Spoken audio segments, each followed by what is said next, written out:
Salut camarades. Après la mort de Clément Méric, assassiné par les fascistes, je crois qu'il va falloir une riposte claire et fulgurante.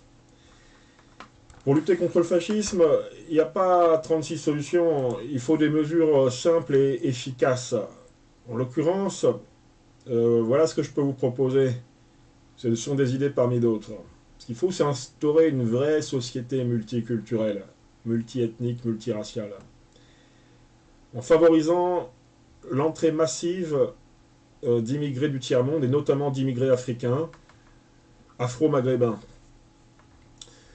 Les Chinois, moins parce qu'ils sont très travailleurs et ils concurrencent une autre communauté, si vous voulez, notamment dans le textile, ça fait du tort à la communauté.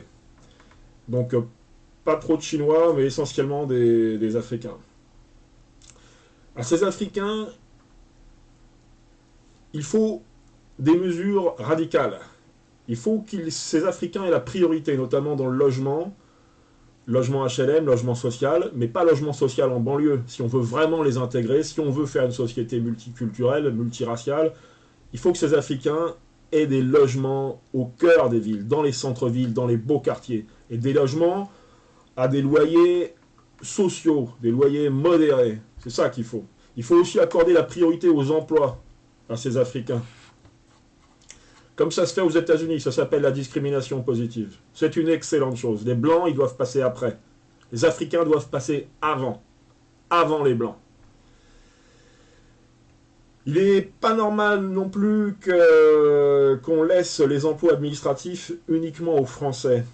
Il faut ouvrir la poste, ouvrir les hôpitaux, ouvrir les mairies, ouvrir tous les emplois municipaux, départementaux, régionaux et nationaux aux Pakistanais, aux Africains, aux Noirs et aux Arabes. Et leur donner la priorité, surtout la priorité par rapport aux Français, par rapport aux fascistes. Il faut aussi favoriser le métissage le plus possible.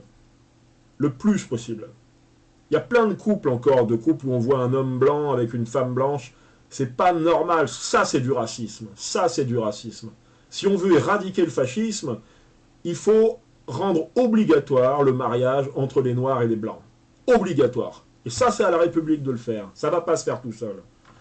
Il est vrai qu'il y a beaucoup de films au cinéma qui sont sortis ces dernières décennies qui favorisent justement ce métissage. Alors là, on faut vraiment remercier des gens comme Costa Gavras, Richard Donner, Tarantino, Mathieu Kassovitz, Gérard Houry, Claude Berry, Claude Lelouch, Robert Guédiguian, Steven Spielberg, Franck Darabon, Alexandre Arcadi, Miloš Forman, Larry Wachowski, Roland Emmerich, etc., etc., qui sont d'ailleurs, il faut le noter, tous des cinéastes, des réalisateurs de la communauté juive.